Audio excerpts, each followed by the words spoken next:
The act of giving back to your community can be an incredibly powerful and rewarding experience. Philanthropy as an act of giving has been utilized to shape communities for centuries, helping to affect our world as we know it today. Philanthropy can come in many forms and is both reflective of and contributes to changes in society. Technological advances, an erosion of trust in institutions, and increasing concentration of wealth power are all societal developments where philanthropy can have an important role to play. But what if societal changes cause shifts in traditional philanthropy models?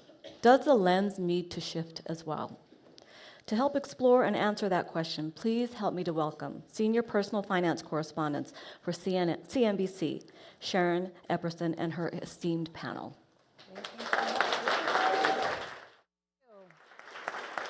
Thank you. Thank you all for being here for this very important panel. The lens that we're looking through is the lens of philanthropy and the impact that it has on our society.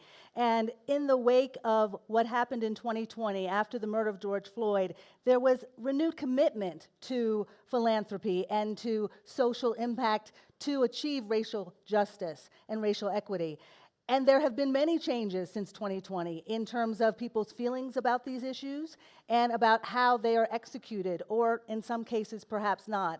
And so what I'm excited to do today is talk about what some of the opportunities are still and what some of the challenges are as well, and come up with some solutions perhaps to give to you of ways to go forward and navigating the headwinds of how to do this in terms of advancing social progress are three amazing leaders. First, we have Melissa Bradley, who is the founder and the managing partner of 1863 Ventures. That's a national business development nonprofit accelerator and a venture capital fund for new majority founders. Next to her is Jay Bailey. Jay Bailey is based in Atlanta. He is president and CEO of the Russell Innovation Center for Entrepreneurs, one of the largest centers that is developing, growing, and scaling businesses, helping Black entrepreneurs scale their businesses. And Delilah Wilson-Scott is the executive vice president and the chief diversity officer at Comcast Corporation. She's also the president of Comcast NBC Universal Foundation. So thank you all for being here. Appreciate it. So I want us all to be able to start and level set what we're talking about when we talk about philanthropy. I'm going to give you the definition that I found for it that says that it's defined as an effort that an individual or organization undertakes based on an altruistic desire to improve human welfare.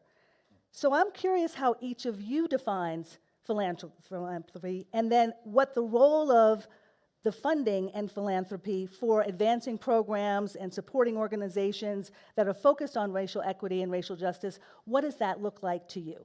So Melissa, let me start with you. Philanthropy, how would you define that? Sure. So first, let me acknowledge my Jesuit education of Georgetown University, where they got. See what I'm saying? That we are everywhere. Everywhere. Everywhere. Well, everywhere. But I start there because we have the phrase "cura personalis," care of the person, and I think that one of the many conversations I've had the privilege to have of finally being here for the first time without an agenda and just to be, thanks to Comcast, is that what was happening is this desire for us to be well, but understanding the need to support the commons, however you define that. And so as a finance person, I think of philanthropy as one dot on a long continuum of investment spectrum. You have dollars that we invest for 100% return, and maybe we care if there's a social return or not. You have dollars that we invest for 100% social impact that should be quantified with no expectation of financial return. So to me, philanthropy is nothing but a part of a capital stack that can be used to reimagine what does capitalism look like, so it actually takes care of people. And I think what's happened is that when we think about the world of finance, of risk and opportunity costs, we have used philanthropy to mitigate perceived risk and try to overcompensate for opportunity costs. But the reality is when we think about what's happening in philanthropy, we see that post-George Floyd, there's been a dramatic decline in that, particularly for people who look like me. And let me preface, I'm Black, I'm gay, and we are a Black Jewish family. Ain't nobody looking for me. And so, but I say that because what has happened is that when there has been this tide of anticlimactic social events, the perception has been, leave it to philanthropy. But McKinsey has said there is not enough money in philanthropy to solve the sustainable development goals. And so I think we have to have this conversation of philanthropy is one of many financial vehicles by which we can all support a thriving economy and wealth building activities for the majority, including the new majority. So philanthropy as capital. Correct. As capital, Jay, but people may say, you run a nonprofit, giving to your organization, it's charity. That's the word you love. Oh, now you want to be okay, we're going there today. We're going there. Start spinning. You chose violence. She knows that it's a touch point for me. I'll tell a little bit of a narrative. Yes. Here in 2018, it's an Aspen story. I came to Aspen with this big vision of what we could create as the Russell Center. But I also had done a feasibility study in my hometown that I wanted to create the world's largest center dedicated to scaling and developing black businesses. I didn't have any money, no employees, but I scraped up $60,000 to get a feasibility study on my vision. The philanthropic community, the foundations, the corporations, they gave me honest feedback because it's anonymous. And I wanted to build black businesses because all of the data to support it. In Atlanta, Georgia, with a 52% black population, and only 8% of our businesses were adding to the economic growth, it was the only thing that made sense. Jay, how about you focus on GED training and early workforce development? Jay, how about you sell the building and just donate the money to charities on the west side that are already doing good work in that community?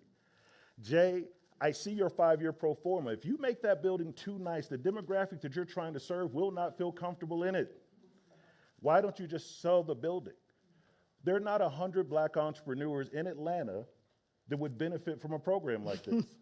And we don't think if you only focus on black entrepreneurs, you'll be able to raise more than $2 million. Well, 3.5 years later, $70 million later, I say this. All right now. That I'll tell you what philanthropy is not. It is not charity. And I think you can never accomplish empowerment by seeing philanthropy through a charity lens. And I think you gave a brilliant definition of, did we get that on tape? I hope so. Thank you, sir. We're going to use that one.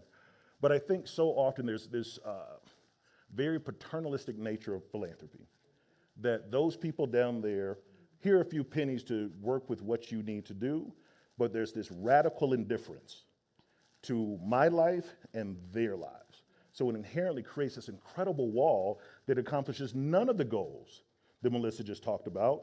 It actually furthers the separation. And so, you know, I know we'll dig into further questions before we get deeper into the constructs of why that is, but philanthropy is not charity. And I think these programs that increase the well-being, the prosperity, the economic mobility of our towns and our cities and our country cannot be seen through those lenses. Yeah. When you are sitting with C-suite executives at Comcast, Delilah, and you say that you want to have, there's an altruistic desire to improve certain organizations, small businesses, how does that go over? How do you define philanthropy in the corporate lens? I mean, just a couple of comments, though, of what has already been said. They gave you definitions and examples of what constitutes good and smart philanthropy. There is philanthropy that is charity. There is philanthropy that is ineffective. There is philanthropy where the funder is abusing the power dynamic, and there's a lack of trust. So that is not good philanthropy, so just so we're clear. But bad philanthropy exists at scale. But from a corporate perspective, a couple things. So one, employee voice is so significant for so many companies. We know that over 80% of employees want to see their CEOs invested in social issues and want to see actions behind that, right? So what was a nice to have, however many decades ago, is an absolute must-have for most employees. And right, there was a time when employees, investors, and shareholders were not asking that question.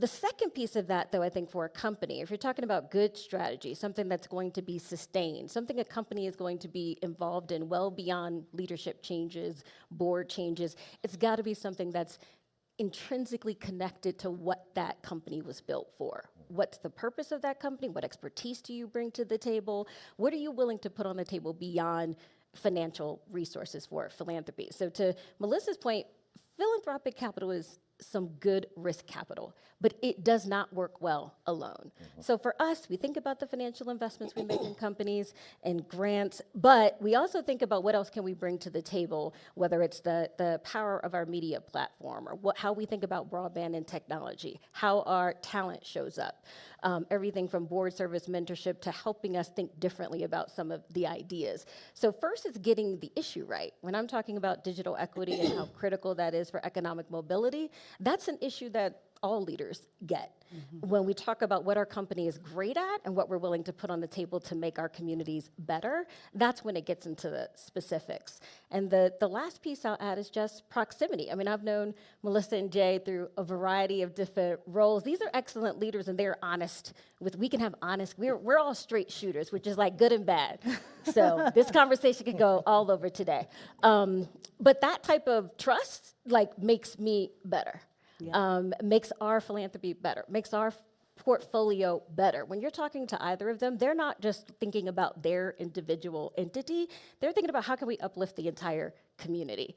And that's the type of partnership that works for us. So partnerships are key, and looking at the amount of money that has gone into philanthropic funding, specifically in the area of racial justice, racial equity, in the last several years, looking at the Council Foundations report in 2023, the funding for racial equity jumped to $4.2 billion in 2020. That's considering the fact that between 2012 and 2019, altogether, it was only $3.3 billion. So a significant amount of money committed.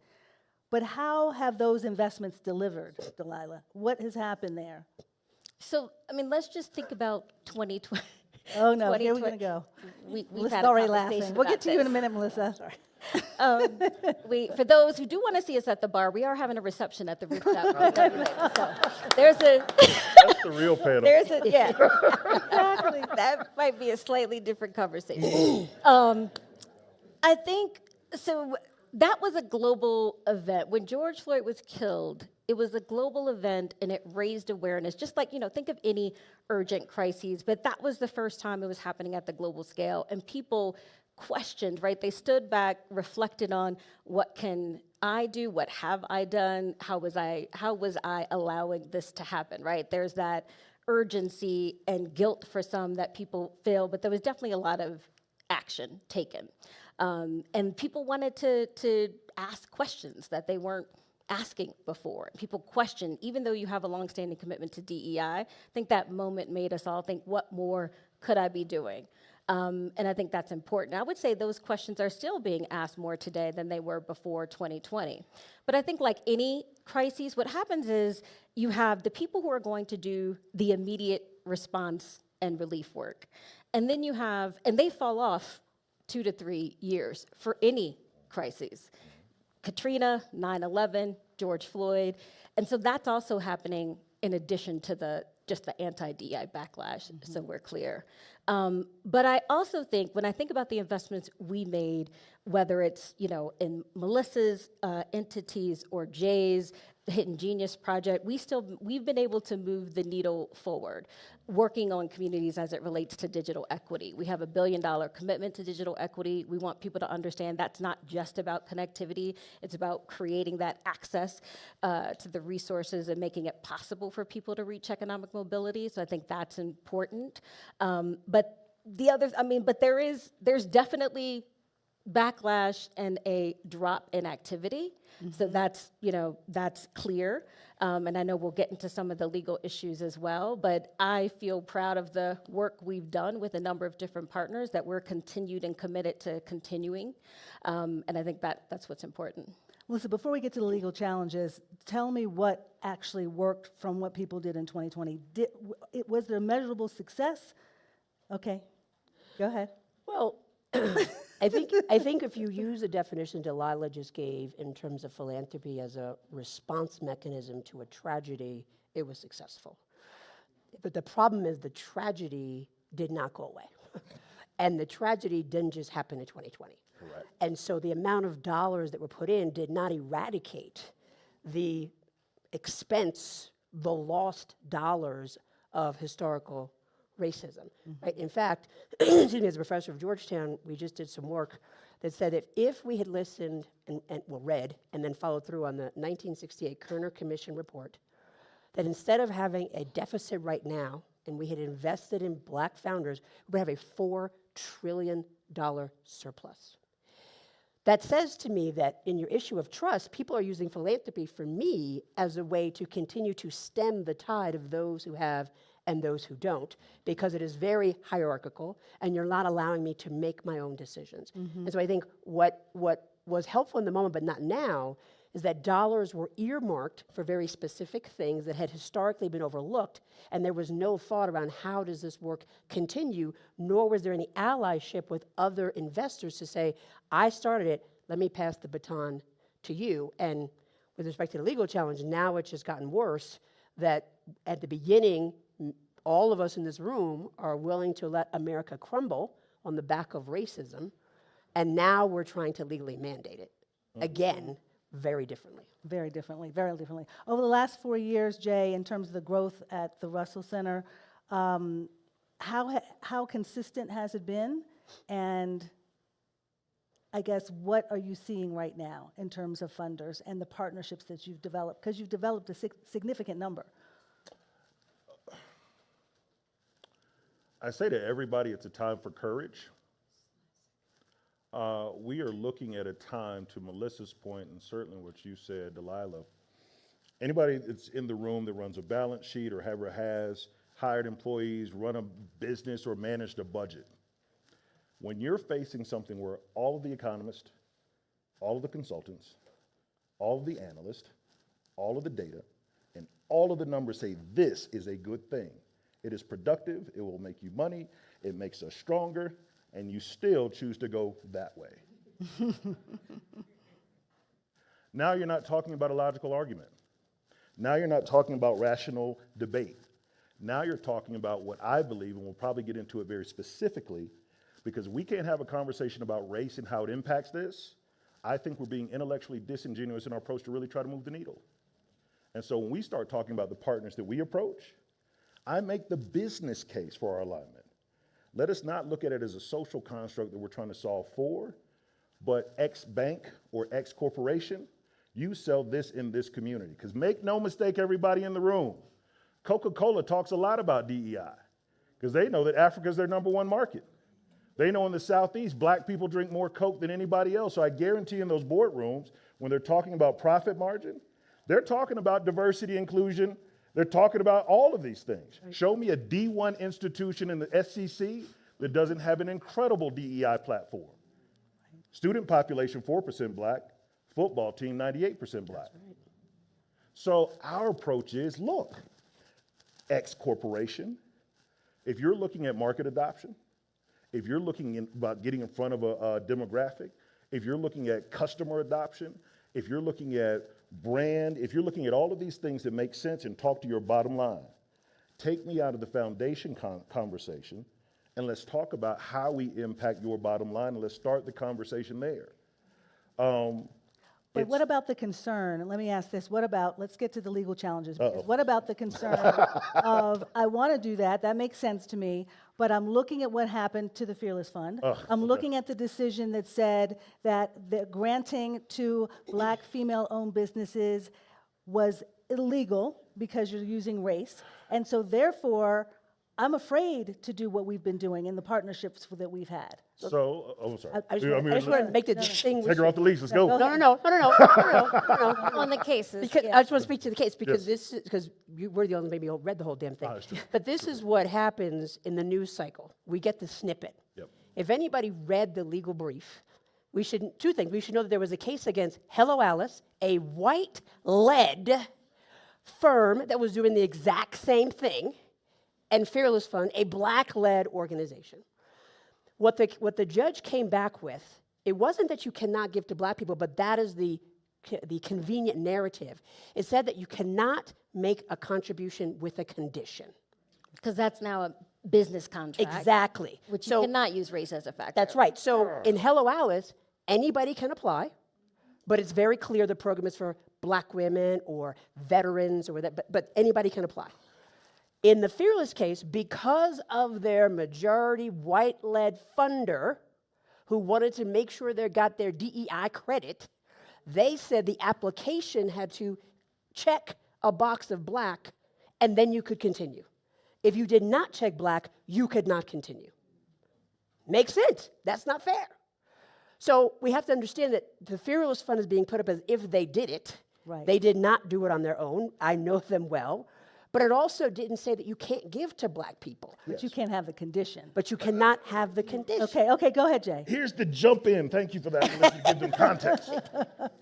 I had a very wealthy, very, very, very wealthy businessman in Atlanta give me a personal cell phone call. He's a Jewish man, and he said, Jay, help me understand this.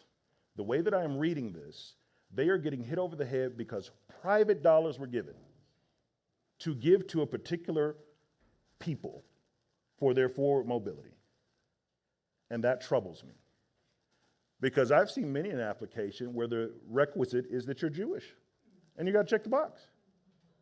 That you're Latino. You got to check the box. That you're LGBTQ plus. You got to check the box.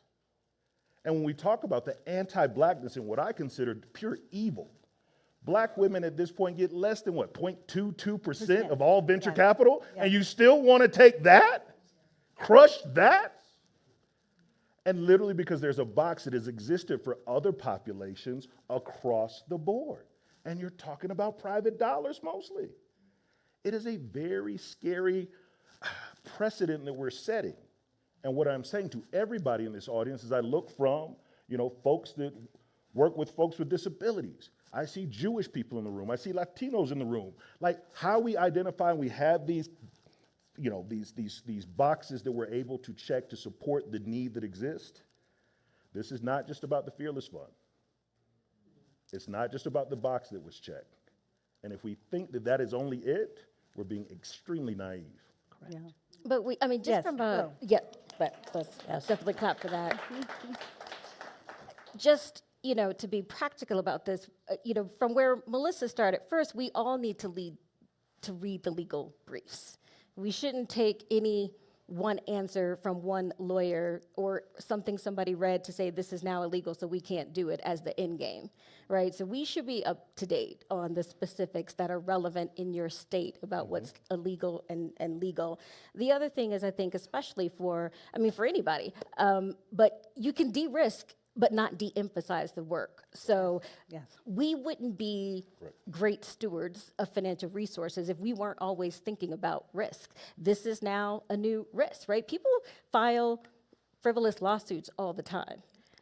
You got to think about what is your risk for litigation? How do you think about this from a reputation perspective? But you definitely want to know the legal aspects, and setting up your philanthropy to benefit a certain community from a grant perspective is not illegal. It does not mean that there won't be some litigation risk or some conversation about it. But I think in terms of when people are asking that question, you have to be able to respond or push back if you're hearing something that wasn't relevant in the brief. I talked to And some is that of in terms of, as you're talking to people, you're thinking about how you develop and grow the strategy, how you change the language that you're using in your marketing in terms of all of those that. things, but also just how you have a conversation at right? If you're working in corporate philanthropy, are you just taking, here's a list of things we're not doing anymore and not asking why? We should be having that conversation and understanding what decisions are being made, but the answer to everything is it's not illegal. The other thing I'll say is we know in this past year, Gravity Research put this out, about 60% of companies are now using what's considered to be more neutral language. So belonging, diverse perspectives, not saying DEI or equity, you name it. But at the end of the day, in 2024, another survey, 91% of executives are still behind it and 60% are continuing to do the work. So I think it depends and want to expand it. So I think, within your construct, you have to decide what you're willing to fight for, what you're willing to challenge, and were you really in it? If this is, this work is not for people who are like, oh, we can't do that? All right. This is not the space to be in if you're not willing to challenge that. Right. So we're talking about race and philanthropy, but Melissa, how much do we need to rethink philanthropy in terms of risk? This is an investment. This is a financial decision. Correct. And can we, not that we want to remove race completely, because that's what we're talking about, but it's really about risk, and any investment that you're making, any portfolio that you have, it needs to be a diverse portfolio with risk, right? Absolutely. To grow. Yes, and I think that I want to say that one of the challenges within the nonprofit sector is the lack of rigor around evaluation and metrics to be able to quantify the return. Yes. So we have to own that as a social sector. At Agency 3, we have taken less than $10 million and generated over $500 million in new wealth for our founders and their communities. It was a risk. Could have been $1 million, could have been whatever. But I just came out of a panel about art, and I think people invest in art. And you could buy a piece and nothing could ever happen to it. Person could die, maybe it makes money, maybe it doesn't. And so I think it really speaks to an individual institutional's risk tolerance. We make this investment decisions every single day. Some of us who are not part of the Aspen Circle made an investment decision to come here, and we believed that there was going to be an ROI, even if it was non-financial.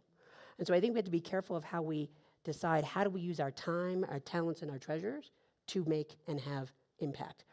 And so I think, but I want to also then just build on what was said, but I think what's happening in the nonprofit or the philanthropic sector is that recognizing that by stepping away from this hard conversation around supporting a very specific group, that Sherilyn Ifer was very clear did not have full access to democracy until 1954.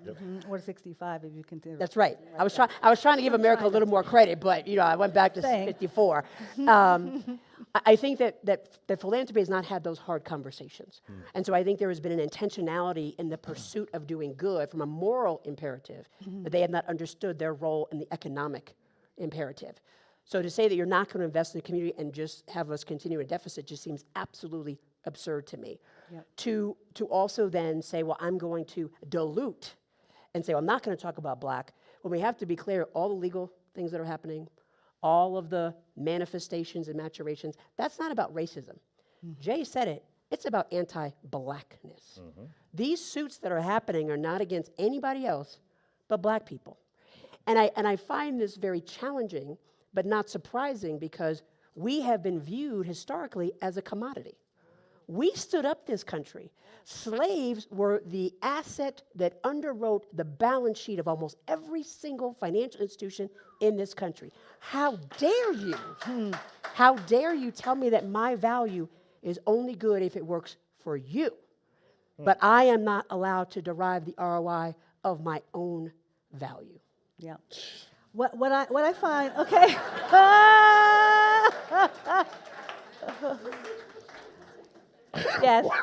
Yes, Jay. But now it's on you, because in your center, every vendor, listen, every vendor, everyone who works with you and who you are developing and helping to grow and scale their business is black.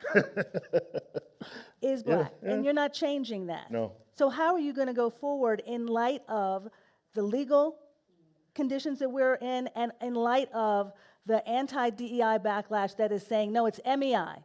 It's merit, excellence, intelligence, not DEI. You chose violence today. This is my pain points, which you know very well.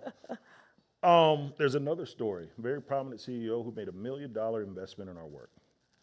He called me a couple of days after news broke about the Fearless Fund. Cell phone call again. Jay, what do you think we should be thinking here? What do you think we should do here? And I simply told him, check or wire. He said, well, what does that mean? I said, do you want me to send your money back by check or by wire? The discussions that we had that led to that $1 million conversation have not changed. The environment in which we're trying to change the dynamic and not just beat the odds, but change the odds, has not changed. So because of this news flash, you're considering pulling back. You're not the kind of partner that I need to do this work. That's right. And I'm going to tell you definitively, this is the hill that I will die on. And you have to have that same level of courage. Yeah. And so when we think about our positioning, I'm a firm believer that you become what you behold. Yes. Anybody pull out their Google and say, type in successful businessman. I guarantee nothing's going to pop back that looks like me. So part of it is strategy, but the other part is fierce intentionality. That literally our entrepreneurs, we cannot just talk about informative curriculum because it's informative, it's not transformative. If we ignore the isolation, the depression, the loneliness, the self-esteem, the self-confidence, the belief that it requires to undergird, to see a business flourish, we lose. So yes, my chief experience officer wears her hair just like that, and she's proud. But she went to Dartmouth and Wharton, and she's a badass. The watch I'm wearing, the shirt I'm wearing, if you ever visit the Russell Center, the water we drink, our snacks, the AV, the low voltage, our plant guy, architect, general contractor, we spend more with black businesses than most Fortune 1000 companies, and we're a 4.5-year-old nonprofit organization. But that fierce intentionality sends a signal to the community that we are all in. Yeah. And if you are black, brown, or a woman in this room, white guys, I'm not talking to you right now. You have heard it your whole life. You got to be twice as sharp, 3 times as perfect, 5 times as on point, and many times just to compete with mediocre. That gets exhausting. And could we create one place on the planet where you could be vulnerable enough to say, I need help, where you could see value in your own reflection, where you didn't have to be perfect all the time, because we all know that if you cannot be vulnerable, you cannot learn. So that female executive does not raise their hand for help because they know if I F this up, there may never be another woman C-suite in this position or this bank ever again. So guess what? I'm just going to stumble in the darkness.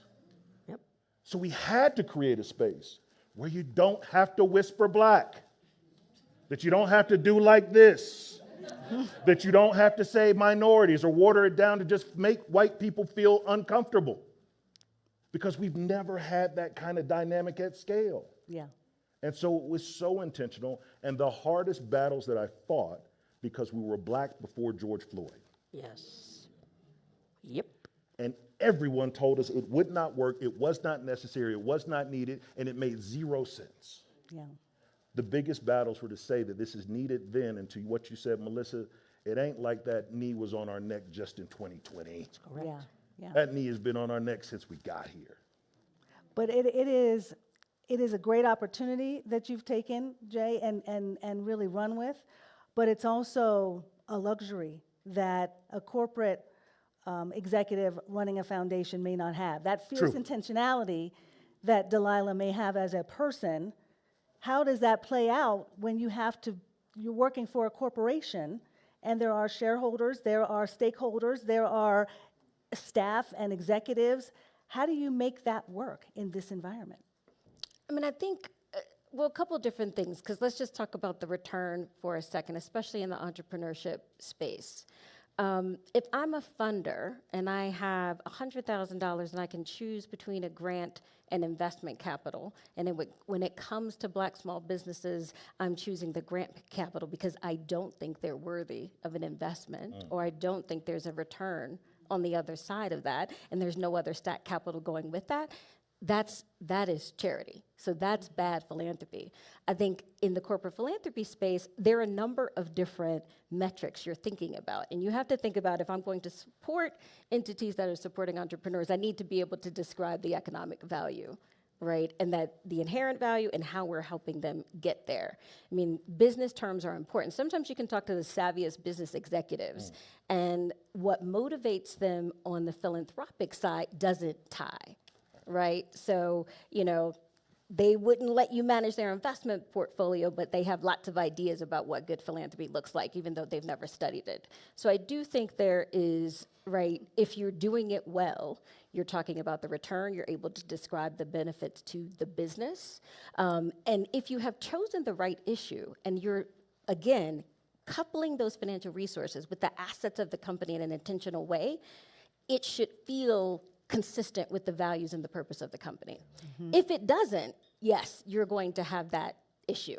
Right. And if you feel like you're doing something that's consistent and you're still getting backlash, you need to understand why, right? Somebody wasn't invested before 2020, they were invested for a little bit and now they're out of the game. That may not be a situation you can fix. Right. So you have to decide what type of challenge you're up for. But this is not the first challenge that philanthropy to support black communities has ever faced. It will not be the last challenge. I think philanthropy does need to evolve.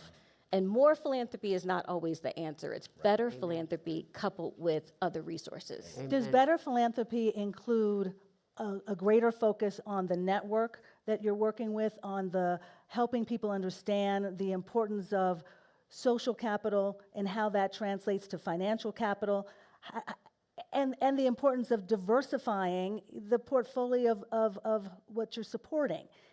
How much does that play into the discussions that you have? I mean, I do think it makes a better funder, right? So if strategies get built in a vacuum with people who think like you, look like you, and then you're just going to drop it out there and expect everybody to come in on that, that's not really good. That's not really a good building process at the end of the day. So I do think that you have to be willing to learn as a fund. There is no funder who has all answers to anything. Some of them don't even have answers on the issues that they're trying to invest in. But what you shouldn't be doing is imposing any solution without talking to people who are actually impacted by it. So I do think proximity, thinking about how vast and diverse your network is always going to end up in a better result, whether it's financial results as a company, whether it's your philanthropy, and we just always have to check ourselves. Are we always just, hanging with the people that think like us, or are we actually trying to have some challenging conversations and get to know the other side? I can't challenge something I don't know. I can critique it, but I can't make it better. Right. Can I just say You want- something on yes, the data? please. Yes. When you think about, has anybody ever invested in a business? Right. So, and you invested knowing, right, that almost 50% plus of all businesses fail within 5 years. It's a risk you're willing to take. But if you look at the data, Black and brown businesses last at least 8.5 years. Don't get too excited, because that resilience does not correlate with access to capital or increased revenue, which says we are some resilient mofos. And we can turn a penny into $1,000. Yep. But the fact that people now are investing less in Black founders than they were post-George Floyd says the fundamental problem is not us. It's this construct that we have around what has the capacity to produce value. Right, producing value. Listen, I know that we can talk amongst ourselves about this all day, and we will later, as she mentioned, in another location. But you all have questions. 5:30. I know you have Time. questions. I would love to hear your questions, not comments, but questions, please. Nice. Please identify yourself 7-part and your connection as well. Shut it down. City of Los Angeles, but I've been in philanthropy before. And this is more to the comment on the spectrum of many investments, and philanthropy is just part of it. This year, the debate is tonight, right? Yeah. For the presidential election, corporate tax rates are a key issue. Yep. And I guess my question is, what role do corporate tax rates have in bringing benefits to the very communities that we're talking about today, right?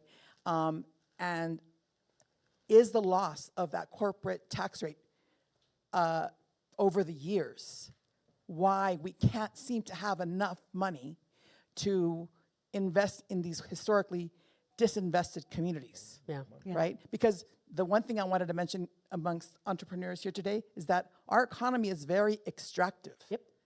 It's the same economy that created slavery, but it continues to be extractive. So it's normal for it not to invest in our communities. It wants to extract from our communities. It's built on the extraction, right? I mean, I think I had the privilege to be the CEO of Tides, and we were over $1 billion assets under management. And so I think, yes, right, there is an opportunity for that tax implication to support. But one of the things I learned is that is, to Jay's point, only about intentionality, right? Because there is no correlation that says, if I give them back more money, they're going to invest in philanthropy. My fear is that means that Jamie Dimon would now make $1 billion a year in salary versus something else. And so I think, yes, it unlocks the capital, but without the intentionality of this is now money that has a larger risk aperture, it's unclear. And what's interesting, and if you're a bank in the room, I'm sorry, but what banks have historically been willing to do in the name of risking a penalty of improper practices, redlining, greenlining, you name it, risking to then get a multi-billion-dollar fine and be like, oh well.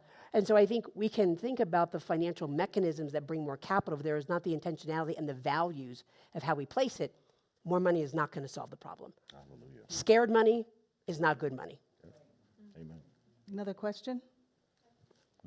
Oh, sorry, right here first, and then you, Laura. Thank you so much for the comments. My name is Dr. Tim Lampkin. I'm from Clarksdale, Mississippi. I run an organization called Higher Purpose Co. I'm also one of the Aspen Ideas Fellows, so excited to be here. My question is particularly around the need to shift philanthropy and corporate giving around supporting nonprofits and acquiring commercial property. We know that real estate development and the wealth that it has created is tremendous. And so can you speak to the opportunity around that and how that can be another wealth-building mechanism for organizations? Thank you. You know, Jay, that's all you. Yeah, I'll jump in on this because I think it actually speaks to a larger problem. X Corporation, Jay, we want to give you $500,000, but you can't hire any staff. You can't use it for overhead. You can only use it within this time period. And we'd also like you to start a tree program. Which is nowhere in your mission statement. But I need that 500. It's my lifeblood. So when you start talking about real estate, back to what I was saying earlier about all the things that make sense on this side of the equation, how you could build community, how you could actually accelerate that impact that you're trying to have by placemaking is a well-researched phenomenon. But to your point, the conditions that you have for that money to acquire that commercial real estate are so restrictive and almost so damaging that it gives you maybe a 3 to 5 year window to take the capital in, to produce results. And if you don't, then it really comes back hard on you now because you now have a physical asset that you cannot maintain, service debt on, and there are all the implications that come from that, brother. I just think that there, be it from real estate or any type of use of philanthropy, it's a conversation about does it need a reset? I think the question of the panel is a simple yes. We could have been here for 2 seconds. Does philanthropy need a reset? Yes. Dismissed. And I think, brother, we can But it talk should still happen even if it's not imperfect. Correct. Right? Oh, So we should absolutely. be Absolutely. trying to innovate, right? We should be thinking of the new ideas to make it better, knowing it's never going to be perfect. Amen. And many philanthropies have used real estate themselves. I mean, many of these large Yes. foundations have real estate because they understand the asset, but I think that's where it becomes who gets to make those decisions on who owns what assets. Correct. And it's more common in private foundation space and public dollars versus corporate, but those are also bigger dollars. Exactly. Question, yeah. I'm Loretta McCarthy, and I run a company called Golden Seeds, and we Yes. invest only in women-led companies. Thorough. So Thorough.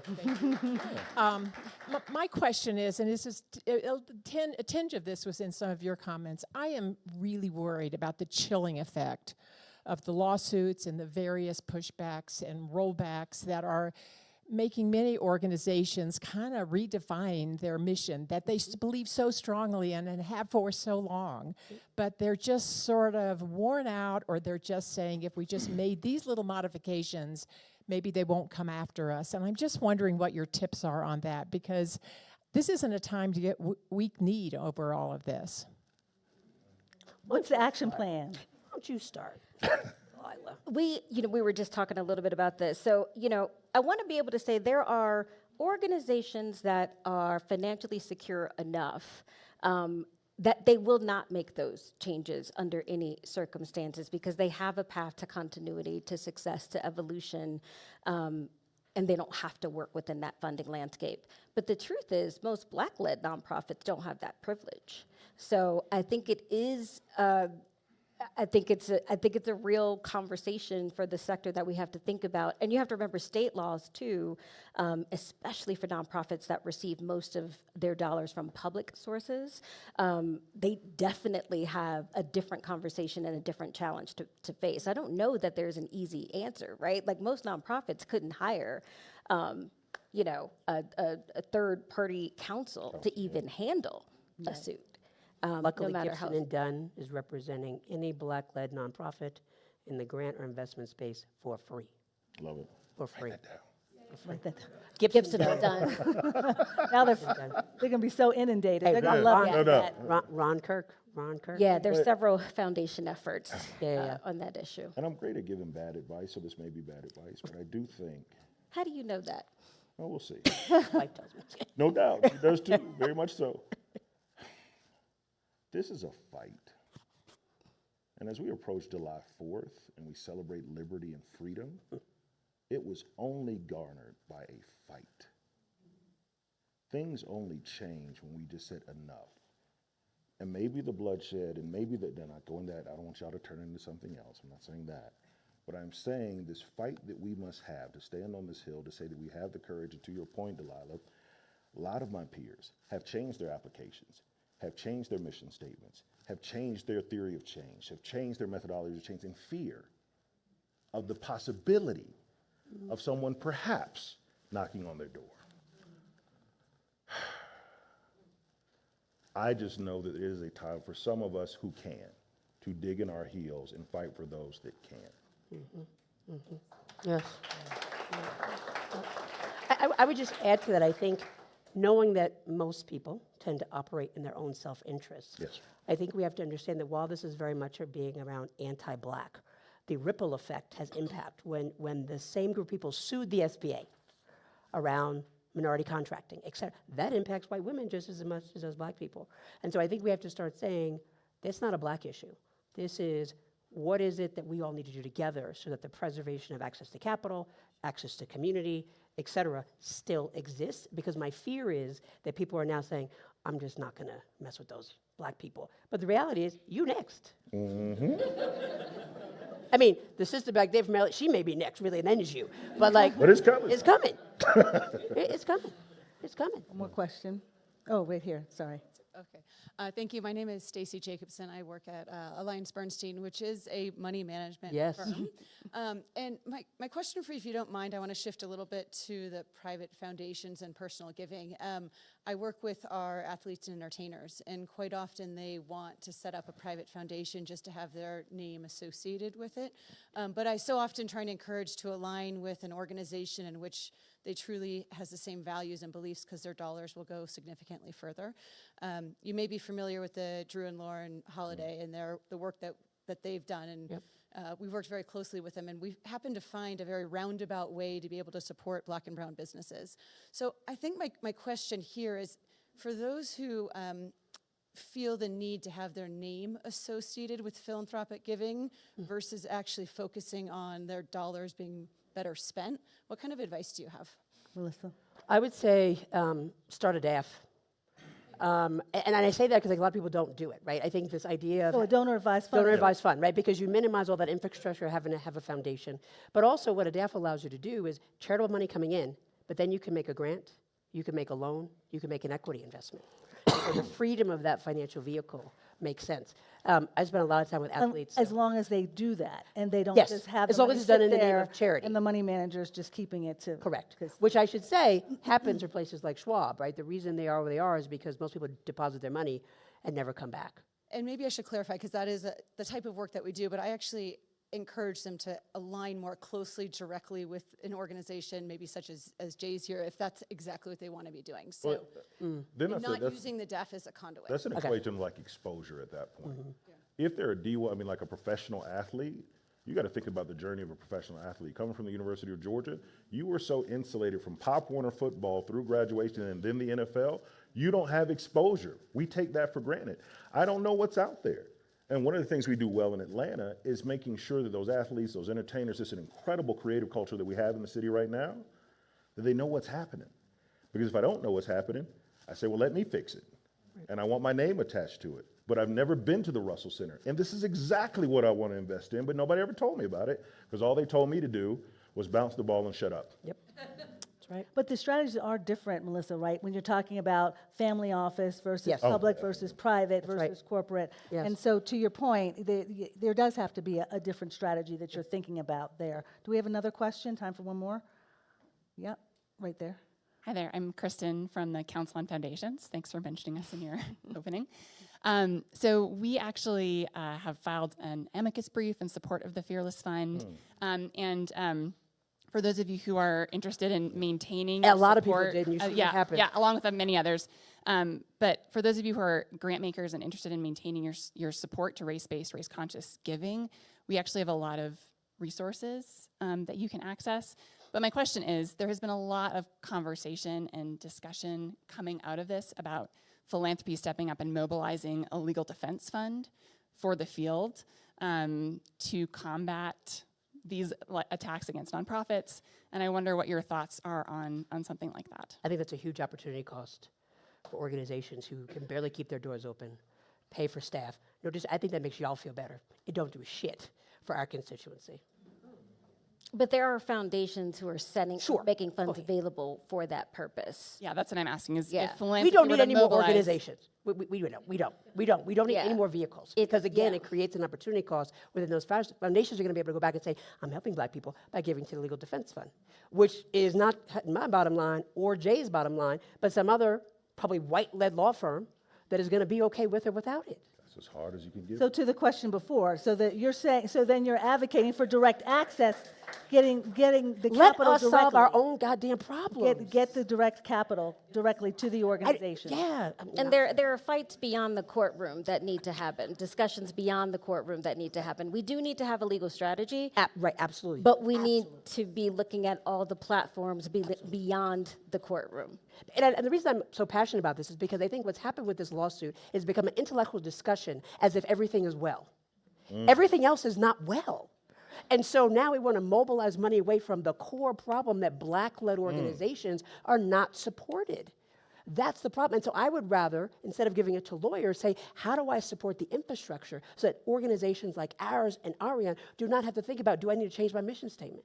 Do I need to let somebody go because we can't do black outreach anymore? That is systemic change. That fund, great. Wealthy going to be happy, they'll go home and they'll go to a cocktail party, but that's not going to fundamentally change the systemic racism that exists that will allow this to perpetuate unless people are willing to make bigger investments in those of us who are managing the solutions. Exactly. So listen, I think we may have time for one more question. No, we don't have time for one more question. I'm sorry. Thank you, Joe. But this is what we learned. We could have ended this right away, right? We could have said, yes, philanthropy needs a course correction and goodbye, but we didn't. And what I'm hoping is you've heard some ideas here, but you have heard solutions that you can apply as a funder, as a grant maker, as a person working in a nonprofit, as a person trying to develop a foundation. And it's going to take this discussion continuing. So I'm hoping that wherever they say they're going to meet later, I'm not sure where that will be, that this will continue because you need Drinks to on definitely, me. the partnerships that we've been talking about, the partnerships that are apparent here on this panel is how this is going to advance. Expanding the network, advancing the social capital to lead to the financial capital, and understanding there's a risk here, but the reward can be substantial. So thank you all very much for joining us. Yes, sorry. Wait, but if you have to leave. But you gave us an assignment to come up with a list of solutions. So I'm going to share solutions that have come from Aspen sponsors and members. Okay. So one is allyship. Jane Fonda was pointing to say she gets arrested because if I get arrested, I'm going up under the jail. She gets arrested, it's going on TV. The woman next door, Joan Hoffman, started a book club. She had 10 white women and 10 black women, and they each had to take a book. And they had to come stylish, they had to be smart and ready to talk about the issues, and it's been transformative that this white woman got invited to a boule in the Lynx thing. That's just crazy. The other thing that I would say is, for those who actually want to use their money, don't write a check if you don't want to. But think about how you can leverage your balance sheet. If any of you who's a sponsor gave Jay and I 0.01% of your balance sheet as a loan loss reserve against the investments that we made, we could be transformative in the communities that we serve. And you ain't even had to write me a check. That's it. Sorry. There you go, solutions.